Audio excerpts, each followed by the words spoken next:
Translation. My Lord, you are completely aware of the religious principles. As a son never deserves to be killed by his father, here is a Brahmin who should be protected by the king and never killed. How does he deserve to be killed by a Rajarshi like you?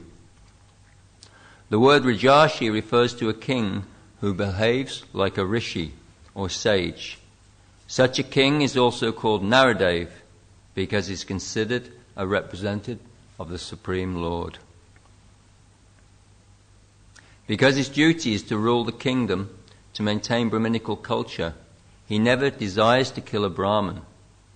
Generally, a Brahmin, woman, child, old man or cow is never regarded as punishable. Thus, the wife of a Brahmin requested the king to refrain from this sinful act. My Lord, you are completely aware of the religious principles. As a son never deserves to be killed by his father, here is a Brahmin who should be protected by the king and never killed. How does he deserve to be killed by Rajarshi like you? Om Vishnu Padaya Krishna Pastai Bhagavesha Mati Bhakti Vedanta Swami Shino Namaste Saraswati Devi Gauravani Pacharne Nivashesha Nivadi Paschati Deshatarne Vanchikalpa Jupasa Kripa Sindhabhyavicha Pachitam Pamanebhyo Vaishnavebhyo Namo Namaha.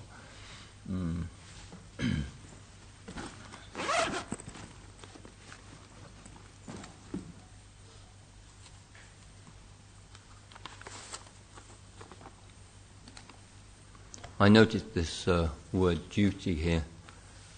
Why duty? Because action is better than inaction. I was looking at a video last night of the first Rath Yatra in London in 1970, and it was so enthusiastic and full of action. And frankly, I don't think I could have done any kind of spiritual life where there wasn't a lot of action, because I like action. So in the Bhagavad Gita it's mentioned in the 3rd chapter, Alokesmin dvidvada nishta. There's 2 kinds of nishta or faith in this world. Pura prokta mayanaga. Jnana yogena sankhyanam, karma yogena yoginam. So there's 2 paths. There's the path of Sankhya, the path of philosophy, and there's the path of action, karma, action. And Srila Prabhupada very clearly in those next few verses says why action is better than inaction. Nakarmanam manarambam naishkarmam purushoshnate nasanyasanadeva siddhim samadhi gacchati. He mentions there that we cannot become purified by inaction, nor can we attain perfection by renunciation alone. What's that mean? Well, someone once said you can't talk yourself out of a situation you got yourself into. You can't talk yourself out of a situation you got yourself into. We try and do that sometimes, right? We make excuses or something like that. But we got into it by our actions, and we need to have responsibility for that. Mayavadis, I was actually thinking protection is a really personal thing. It really is what would Mayavadis say about protection? What's the need for protection? Everything's false anyway, right? You ever had someone say that to you? You go up to them with a problem, and they say, well, what's the problem? There isn't any problem, it's just all illusion, right? Does it always help? Maybe sometimes, maybe there's some cases where, we get mental about something and it's just time to leave it. But generally not. Generally we need some practical solution. Wasn't that an example where, if I remember rightly, Srila Prabhupada was asking for a solution to something, some problem. And he says, anyone got any ideas? And someone said, just chant Hare Krishna. And Srila Prabhupada said, another impractical solution. Right? We're not against chanting Hare Krishna, but we have to deal with this world. We have to deal with the problems. So in one sense, we're digging a hole for ourselves in this material world. You see in the films sometimes, the guys have to dig their own grave or something. Right? Not very nice. So we're actually digging a hole, not only digging a hole for ourselves in this world, but we're actually digging many holes. Life after life. Life after life. We're getting ourselves into a different difficult situation. It's no use just stopping. Sometimes we think if we're doing something wrong, we just stop. That's Mayavadi philosophy, right? If you're digging a hole and you stop halfway, you can still be in the hole. I was driving with someone not so long ago and came to in the middle of a roundabout and there was some problem. So the person just put their foot on the brake. Just put the foot on the brake and then we're stopped in the middle of the roundabout, right? Very dangerous. So, out of fear, right? Whereas you and me, sometimes you have to put your foot down and get the hell out of there quick. So sometimes we need action. That's the point. We be in action. If we're in a difficult situation, simply stopping won't help it. If we're in debt and we've been doing some bad deals and getting ourselves into debt, then simply saying, okay, I did many bad actions, I'm going to stop. It ain't going to get you out of debt, right? So we have to somehow get out of this situation we've got into. And of course, Srila Prabhupada gives that example we all know of yogurt and milk. Yogurt and milk are very similar, but they have quite different effects. I remember when I was in India the first time, I had a glass of milk in the evening when it was very hot. I remember I went completely dizzy and I thought I was going to collapse, right? Because milk warms the body up, and if you're in a hot country, if it's really hot, it doesn't make you feel so good, where yogurt cools you down. So they're the same thing. It's not as if, like, when you make custard or something, you add some flour or corn flour, right? You've added something. But no, with yogurt, it's just a catalyst. Anyone does chemistry, a catalyst is just something that's insignificant but changes, right? Transforms something. It doesn't add something, like if you get white paint and you add some yellow, you get yellow paint, you've added something. But a catalyst means there's nothing added. There's something that just transforms and makes it different. So, therefore, we have to fight action with action. And that's quite difficult, actually. Quite difficult. We all don't have to tell you how difficult it is sometimes. When you're in a difficult position, we're in a difficult position. We're in a very difficult position. Of course, there's other reasons we must act. Of course, we know the soul's active. It's very, very difficult to be inactive. And nahi kaschit shanapi yatu tishtati kama. Srila Prabhupada says, translates in the Bhagavad Gita, that we're not able to stop acting. And this is also the Mayavadi argument that the soul is inactive. But it's a foolish argument.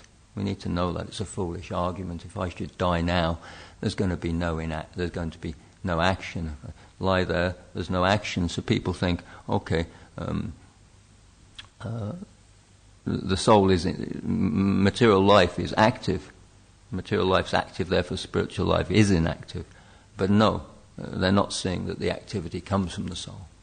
The activity comes from the soul. It's just perverted in this world through the body. So, and the other thing is the reason we should act is, like, people come up to us. I don't know if you get this on the street nowadays, those that are preaching on the street, but people always used to come up to us and say, what would happen if everyone became a Hare Krishna? What would happen to the world? Right? And of course, why are they saying that? Because they have an idea that spiritual life is something like retiring from material life to become inactive. That's not what we're saying.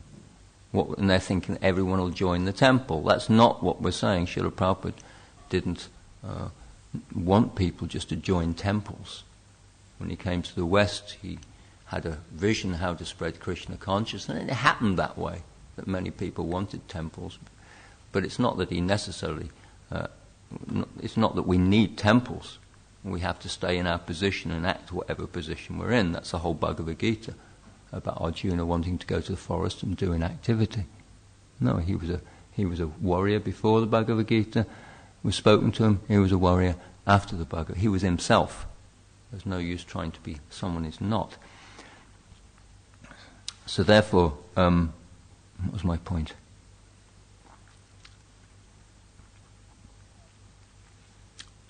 Anyway, the whole point is that we have to... Society cannot go on, the body cannot go on without activity. Neither can society go on without activity. Everything would collapse, right? So we're not saying that everyone gives up everything. We have to carry... And it is a precarious situation. I don't know if you know this, but the word precarious is interesting. What's the word in Latin? Praxis? It means prayer. So the word precarious, when it says you're in a precarious position, right? And we are, We all know, especially as you get older, you begin to think, is this body going to go completely wrong, right? What's going to happen? Any point something horrible can start happening. Very precarious. So precarious means we're in a prayerful situation. We need to always be praying. It's not easy at all. And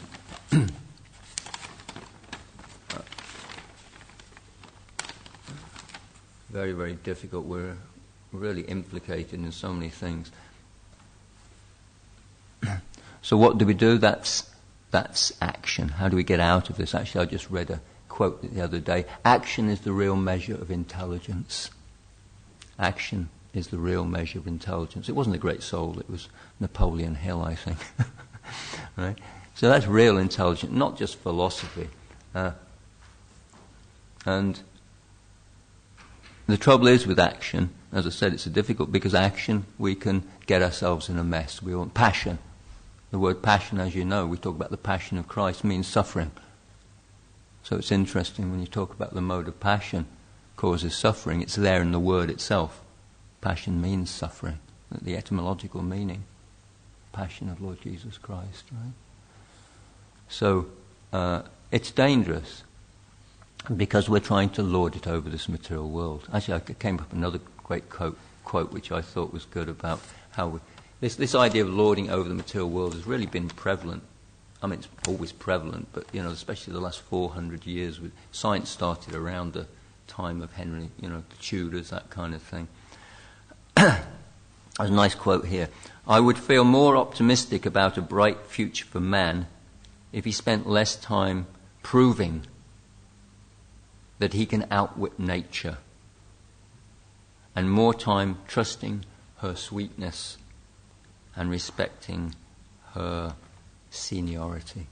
Isn't that nice? More time tasting her sweetness and respecting her seniority. So we're all trying to become kings in this world. Therefore, king needs to have some guidance, otherwise passion can go up or down. Passion can go up or down. Therefore we need that mode of goodness. What is the mode of goodness? It's an interesting concept. When I joined the movement, there was a book around just before called "Be Here Now." Probably some of you know that, by Baba Ram Dass, and that was kind of the the kind of mood of those times. And many people used to just try and be here now, be in the present. And I was thinking about that. Because often I rejected, and we rejected those sort of things. But there is some good sense in it. And I was thinking, well, what good senses are in them be here now? Because it didn't seem very productive at the time, right? What it meant was a lot of people would just be here now for the present, for the sense gratification of the present. But what does be here now mean? It means if it's done with knowledge in the mode of goodness means, the mind's alert to everything that's going on, materially and spiritually. It's not just that I'm just in some hyperspace somewhere, right, with philosophy. It means I'm actually present. So what does it mean? It means I'm conscious of the past. I'm conscious of the past. I'm conscious of how I'm conditioned, the things I've done in the past, the things I need to change. Right? And it means I'm conscious of the future as well. I'm not blocking off the future. When I was into the be here now mood, or when I was a student, try not to think of the future. Don't make any plans, right? Does it work? No. Don't think about the past. Just block it out, whatever way you can. Does it work? No. It means we have to look at our past. Have we become conditioned? When I came to the movement, did I bring some baggage in with me, right? In the name of Krishna consciousness, just like Arjuna had to ask, why do I want to go to, well, he was challenged, why do I want to go to the forest? Why do I want to go to the forest? Is that actually the Krishna conscious solution, right? So we need to look at the past, and we need to plan for the future, but not over-plan or overlook, but just be situated in the present. That's the mode of goodness. I think that came up in we had some training the other day for management and leadership training, which I think we desperately need. I was actually having to interview people for jobs. Not the sort of thing I really joined the movement for doing, actually. Maybe Arjuna could say I didn't want to join the movement for firing arrows. I wanted to go to the forest and leave that all behind, right?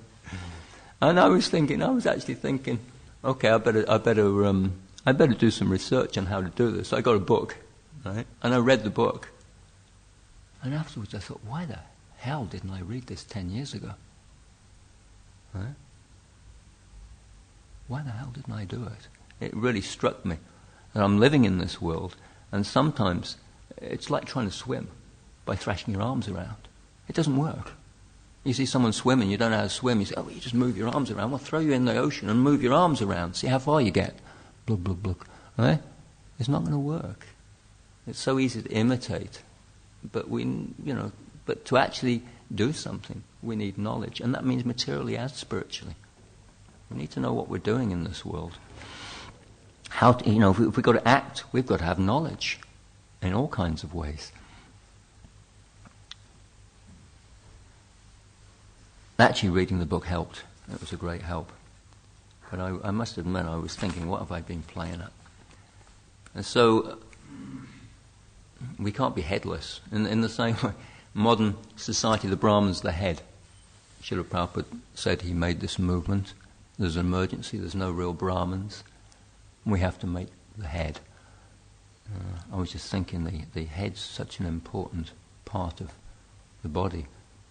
Actually, we're running around like headless chickens, right? You know the expression, running around like headless chickens. And then I just there's one book here, one magazine I get. Really interesting magazine. Well, it's interesting and it's painful. It's called Society Now. And it just lists all the social problems in society. And it's quite depressing. There's money being given for this problem, that problem, and they're tiny little problems. Maybe I should just look and, right, just little problems that come up in society. This little problem, that little problem. There's millions of them, right? And people sort of get money to do research on it. And I'm thinking, okay, is this practical? What's going to be done with this research? I mean, sure, they act on it sometimes, but very little probably goes to anything really practical. And it's not really getting to the root of the problem. It's talking about ageism. Improving safety of elderly people on stairs. I mean, you see how we're concerned just about, someone's trying to research about stairs and how they manage stairs, right? Not that we're not concerned, but to me, it just gives a sense of hopelessness. There's just so many problems coming up again and again. And in there, it's talking about how they have a problem with chicken nowadays because there's some new bacteria you get in chicken. And it says there that we kill 52 billion chickens a year. I mean, 52 billion a year? And it's described as being the... what did they say? Let's have a look. Oh, yes. It's people's protein source of choice. I mean, get real, mate. You're just killing animals, right? Killing birds, right? Protein source of choice. Is it choice? Choice is such a big word nowadays. You've got choice, yeah, but what are you doing with your choice, right? I was quite disgusted when I read it, actually. And they're having so many... I don't know if you have problems with vegetables. I know sometimes you can reheat rice, it's dangerous, but I don't think you get such problems with vegetables, do you? but there's this new what do they call it? There's some of you might know, there's a new bacteria, and I think 65%, it's into 65% of chickens, and therefore people have to cook it well to get rid of it, right? And it's becoming resistant to antibiotics, blah, blah, blah, things like that, right? Nature's hitting back. So then we kill chickens, we kill turkeys for Thanksgiving. Great, isn't it, Thanksgiving? And the day after, you probably know, what do they have now? This Black Friday, did you hear about that? They have this Black Friday now where everyone goes shopping on the day after Thanksgiving. And people were fighting in the supermarkets. Just fighting like mad in the supermarkets in Wembley. I think it was Asda in Wembley. People literally just getting, televisions like that, and they're actually fighting for them. They had to call the police in. Now where's that coming from? People will say, okay, we're going to have to bring in the police, or we're going to have to do this, or we'll try and make a solution. Maybe we'll have an article in this magazine, Society Now, right? But what's the underlying message? The underlying message is consume. Our economy depends on it. So people are getting double messages. And I spoke to one teacher in a school, I think it was in a Catholic school, and she agreed with me. We were saying how the leaders, the so-called leaders, right, the head of society, what they're doing is they're giving one message. Where they're sort of saying, we've got to do this, we've got to have health and safety, we've got human rights, everything has to be good. But there's something else going on. It's the age of hypocrisy. There's a double standard, right? Just like once in this magazine, I got one copy, they were talking about civility. Civility means just being nice to each other, opening the door for each other, respecting each other. My brother told me recently he was in Edgware, and he said he was about to get on a bus, and he said there were people queuing for the bus, including old people, and some people came on later. The bus came, and the people who came later just pushed on and left the other people standing there. Right? Just left them. No, he said he got the feeling it wasn't even on their radar. You know what I mean? It's not like it's not like devotees. They see a queue and they sort of go. At least they know they're going into the prasadam queue when they shouldn't. But it's as if these people didn't even have the understanding. It's not on their radar. They just don't understand. That's ignorance. You don't even understand you're doing wrong, right? So they had an article in this magazine a few years, it was probably a couple of years ago. I get it 4 times a year or something. And it was about civility. And what was the caption that went with this little article? It was people standing nicely in a queue to be nice to each other outside a shop. And on the shop window it said, beef, lamb, pork. They're queuing up to buy dead animals and they're being nice about it, right? Yeah. And Prabhupada talks about honesty amongst thieves, right? So actually there's always a double standard. And when there's a double standard, we have to question it. And I'm not just saying for the Shishi Radha Gokulananda Ki.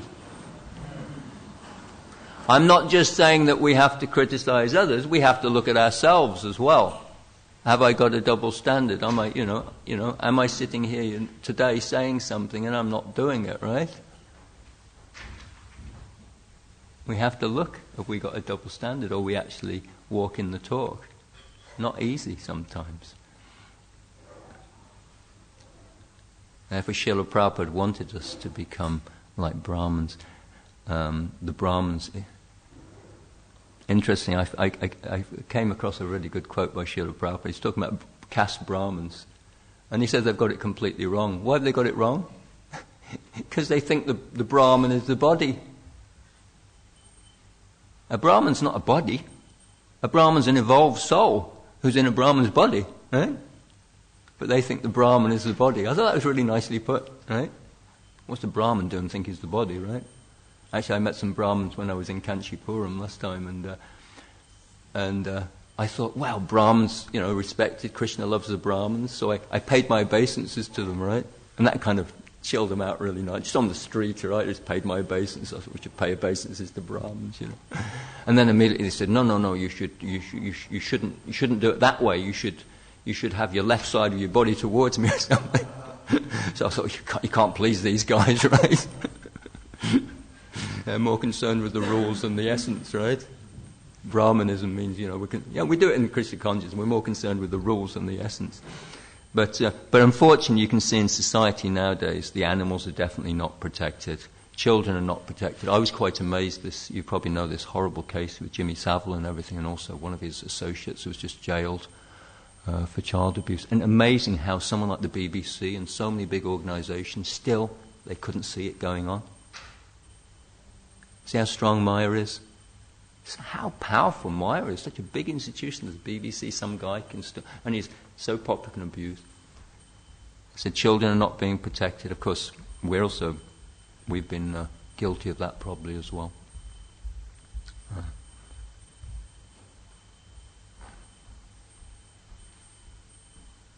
Not only that, but they're told that time and time again, Darwinism, we all come from nothing, there's nothing up there. The purpose of life is to enjoy and consume. And they just landed this satellite on a comet. You heard about that? I mean, it's a pretty amazing thing to do. Don't get me wrong, it's pretty amazing. It was pretty amazing for Ravana to try and build a stairway to heaven and have a golden city, but to land, and then it landed in the shade, and it's got these solar panels to get power, so it landed in the shade. So the batteries ran out, and battery dead. I mean, it's bad enough if your mobile goes, but something that costs a few billion quid, and the battery goes, right? And you can't get to it. How are you going to get to it? It's up there on a comet. Or you still need the sunshine, right? And it went in the shade, and that's it, right? They can't see their dependence on the sun. Boys and toys, right?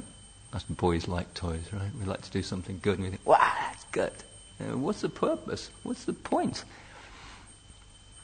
So unfortunately, children are not protected in subtle ways, in gross and subtle ways. Actually, I heard in the news also there was a protest by some pro-life people as a lady went to an abortion clinic. Now, don't get me wrong, there probably are some religious people. We're not religious here, by the way. We're not a religion, we're meant to be spiritual life, right? Srila Prabhupada didn't start a religion, right? He had enough to say about religion. We're a scientific movement, right? So I can imagine some people, I don't know, maybe they were heckling a bit. I'm not necessarily saying they were doing it in a nice way, because religion is often a projection of our own problems. We project our problems onto other people, right? The problems here. So maybe they weren't doing it. But at the same time, I was quite amused where the lady said, it made me feel sick. Well, I'm glad you've got some feelings. Where's the balance? Some were heckling for going to abortion, and she said it made me feel sick. Okay? Well, what about the baby? Right? Sometimes little things, we put our little things first and don't see perspective. Intelligence means to see in perspective, right? Also the guy, I told you last time, that bullfighting, when the matador got it, they said, oh, it was unbearable, right?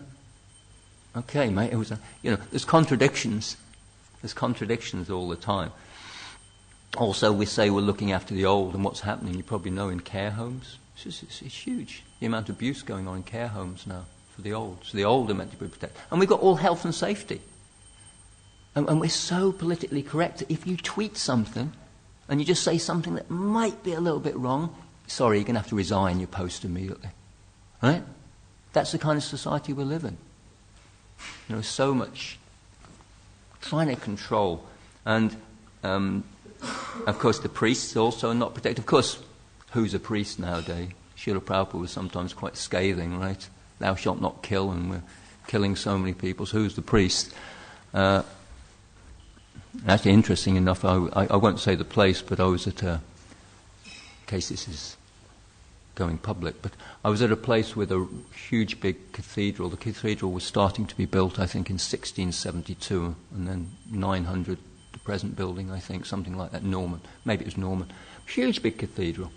And as I was going into this school, it was an independent school attached to the cathedral, so it was quite posh. And as I was going in, I always get some caretakers to help me in with the stuff, and the teacher was there as well. And the caretaker suddenly said something about the name of a guru or something, and I kind of looked at him. And then he said, Advaita.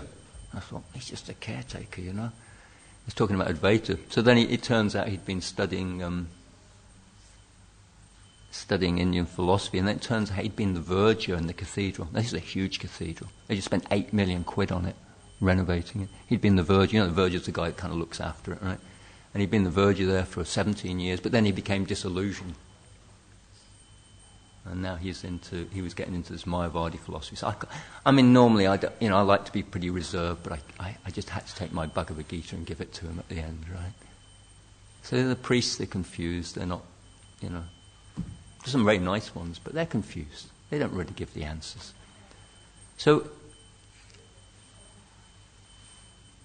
we shouldn't be surprised with all this stuff, because Srila Prabhupada clearly says it. The problems of life cannot be overcome with planning commission.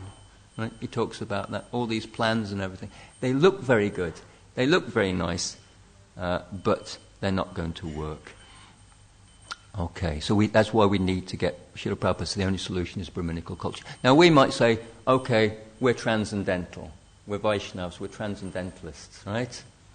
I came across a couple of quotes. One quote was, I haven't got it with me, let's just think. Srila Prabhupada says in one place, he says, oh yeah, it's in the Krishna book. He says, how come, if the devotees are transcendentalists, how come they so much praise the mode of goodness? How come? We're above the mode of goodness. He says very clearly, because from the mode of goodness it's much, much easier. It's much, much, much easier to understand Krishna. That's why the mode of goodness is so important. We shouldn't think we're above things. And also I came across this nice quote here, which I'm applying to myself as much as anyone else. As much more than anyone else. It should be understood that sages, saintly persons and devotees are not unconcerned with the people's welfare. Ordinary karmis are busy acquiring money for sense gratification, and ordinary jnanis are socially aloof. Ordinary jnanis are socially aloof when they speculate on liberation. But actual devotees and saintly persons are always anxious to see how the people can be made happy, both materially and spiritually. We're always anxious to see how people can be made happy, both materially and spiritually. Therefore, the great sages began to consult with one another how they could get rid of King Vena. King Vena is an example of a leader that was lost his mind, right? The head wasn't working properly. So it's not that... I think we have to be careful of renunciation and being too aloof from the suffering that's going on in the world. And not aloof from the world, but actually in the world and living in the world. It's real. It's Krishna's energy. And therefore, protection, both materially and spiritually. Of course, we do know that the material will come from the spiritual. But at the same time, we have to be really concerned. And otherwise, we could just get into mad abstractions. And we see that. For instance, I was in a meeting about some child abuse that went on about a few years ago. And there was a sort of aloofness. People were sort of sitting there, sort of aloof. I was furious. And there was another devotee, and we were both like this. I thought, that's good. Why pretend to be a Brahmin? Why pretend to be... I was furious. What are we going to do? Tolerate? Now, Maharaj, you were talking about tolerance. Yes, I agree. We should tolerate. But do we tolerate things like that? Do we tolerate? No. There's times when we have to act. There's times when things have to be done. There's times when we have to have a practical solution. And if we just sit there and and take it lightly, are we in the mode of goodness or are we in the mode of ignorance? We're ignoring the situation. If you're a manager and we have to manage this movement, then we have to take things seriously and act on them. Of course, we might have to be very careful how we act on them, but we have to take things very seriously. We're living, this material world's real. We have to become expert. So when we see that people aren't being protected, it might be difficult, but we have to somehow try and act on that and not be too aloof to these problems. Huh? There's problems in society, and people don't see it. Someone also said you have to be careful, you haven't got an elephant in the room here. Right? And we're all ignoring the elephant. We have to be aware. Mother goodness, deal with things. So, Krishna protects. Ultimately that's good. Actually, even with protection, I was thinking myself, I'm always wanting Krishna to protect me, but I've got to step into that protection. The responsibility is with me. Right? We can't sort of say, otherwise you become like a teenager, right? We want protection, but we want to be independent as well, right? We all know we get a double standard. We have to want that protection. We have to step into that protection. And at the same time, devotees are merciful, therefore we go and give. Even if people don't want it. Like Srila Prabhupada, he ran after us, right? We have to give that and give them protection. Actually, I had a nice story. I had a school come the other day. Yoga Maya's not here. We had one boy, it was a very good school actually. One boy stood up at the end and he said, one of the boys stood up and said, some hotels are 5-star, but this is a 5-star temple. Right? And then one boy said, this is all my dreams come true. Now he wasn't just a guy, that was, out on the street or something. He was from a really good school. And actually he stood up afterwards and in Prabhupada's room he gave a thank you. Kalinda used to work for the schools as well, right? So he gave a thank you to everyone, to all the staff. And it was like someone in the House of Commons. Well, not in a bad way, but he had that poise. It was so nice. One autistic boy stood up to say a few words. Autistic kids sometimes don't. They can't do things like he stood up.